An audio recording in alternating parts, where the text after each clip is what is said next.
Hi everyone, welcome to my YouTube channel. My name is CeeChronicles. If you're here for the first time, my content is mostly fragrance review videos and lifestyle videos. So I would appreciate if you join this family. And if you're returning, thank you so much for coming back and supporting this channel. I appreciate coming here always. I'm here on a bit of a sad note. I don't know what's happening with 2022. We've lost 3 icons so far, and I'm talking about Betty White. We lost her on the 31st of December. It was last year, but it was as good as this year. And then there was Midlof last week. I've got a couple of albums of his. I just loved his music, and I looked at him as one of the greatest singers of all time. And he passed last week, and then today today I learned that Thierry Mugler has passed as well. So I went on Fragrantica, and I immediately there was just so much outpouring messages. So it is just so confusing. I don't know what's going on this year, and my condolences to his family, and he was a fashion icon, okay? And the reason why I'm here is I looked at my channel and I realized I have never done an in-depth review of the Mugler fragrances. I only have 2 in my collection. I just have Angel Muse, the EDP, and this EDT. So in my own way, I just thought, okay, let me just do an in-depth review. I've often spoken about this Angel Muse, the EDP, but I've never done a full review for it. So I just thought, in honor of his work, okay, I will bring this review to you. He was a if you're into fashion, you know what this means. The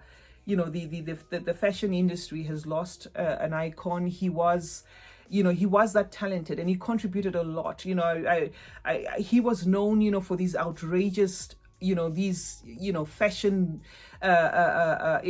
His fashion, his art and his fashion, it broke through, this minimalistic way fashion was done in the 1970s, 1980s, and in the 90s. I know he's dressed people like Lady Gaga. I'll try and put some images there. He's dressed Kim Kardashian, he's dressed Cardi B, these red carpet massive gowns. He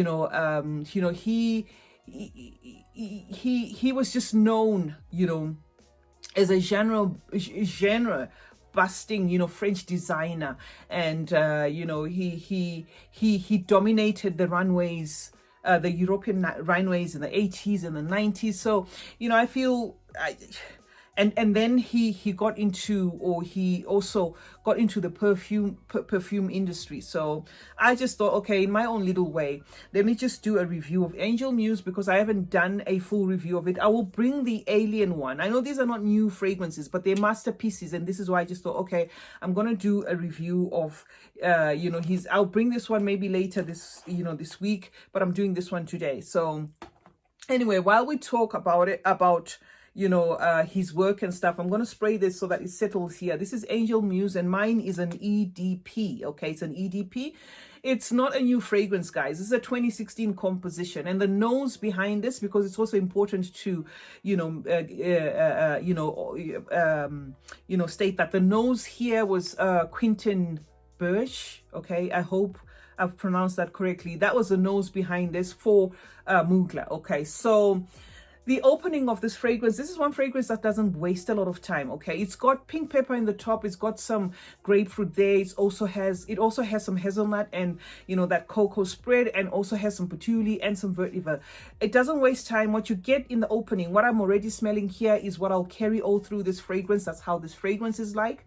Okay, it opens up with like a chocolatey, spicy pink pepper vibe. That's what you get. It also gives off like a niche vibe. Okay, such that if this was like a private line, or released by a niche house, this would maybe cost way more. Not that it's an affordable fragrance. No, obviously it is a bit pricey, but I'm saying, you know, for what I smell and what I get, I just love this fragrance, and I feel, you know, it is one fragrance that is really well made. It's got those kind of like vintagey, you know, vibes to it. Okay, it's one fragrance that takes me back to an era I never even lived. I always say this about this fragrance, and it's not a fragrance that you will go to the mall and everybody else is smelling. Okay, it doesn't smell designer at all. It's just a unique, creamy, cocoa-y, hazelnut, you know, kind of dusty, you know, fragrance. Okay, and it's just, yeah, it's also earthy, really earthy. It's got that, the vetiver here is really like woodsy and earthy and gives off like a dusty feel. So it will remind you of, for me personally, it takes me back to like you know, when I'm gonna say farm and smelling hay or you know, wood shavings, not the actual wood, not like when you cut a tree and you've got that fresh wood smell. That's not what you get here. You get like a dry kind of wood. It's really dry. Okay, so kind of feels like, you know, wood shavings as well. That's what I get. You know, really dirt like as well. That's what I get, and that is what is unique about this fragrance. Okay, so masterpiece. He has, you know, there's a lot more fragrances out there, but I just had two, okay, in my collection from Mugler. I just had two, this one and this one, and they, like I said, they are iconic. If you've, you know, used this line, you'll know that this line, you know, is really iconic.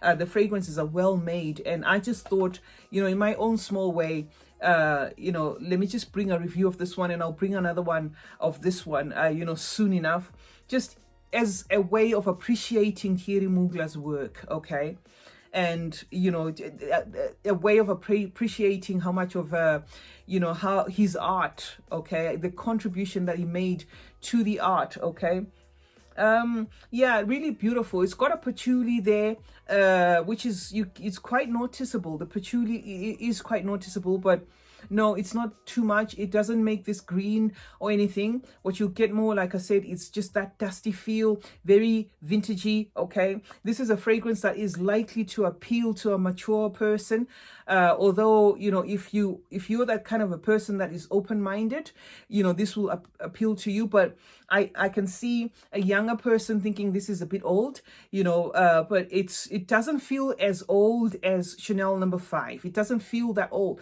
but it's got that vintagey feel to it. Okay, really takes me back to just a long time ago. I mean, honestly, and I do have backups of this, you know, because I do love it.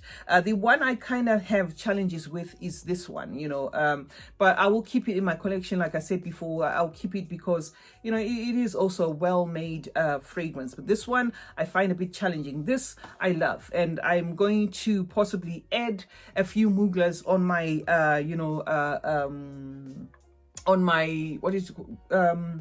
On my to buy list, on my purchase list, on my wish list rather. Yeah, that's the word I was looking for. So yeah, that's what I had for you today, guys. I just thought I should bring this you know, to you, and you know, as I process this myself, you know, and I hope you found this review useful, and you let me know in the comment section whether you own this fragrance, or, you know, you intend buying it, or you own any other Mugler fragrances. You know, we can talk in the comment section about it, and you know, may his dear soul rest in peace. You know, he was a fashion icon, and he really made an impact in the fashion industry, in the perfume industry, you name it. Okay, CeeChronicles is my name. Thank you so much for joining me. Like this video if you like it, share it if you want to share it, throw in a comment in the comment section if you want, and we can talk some more. And remember, smelling good is a form of good manners. Cheers.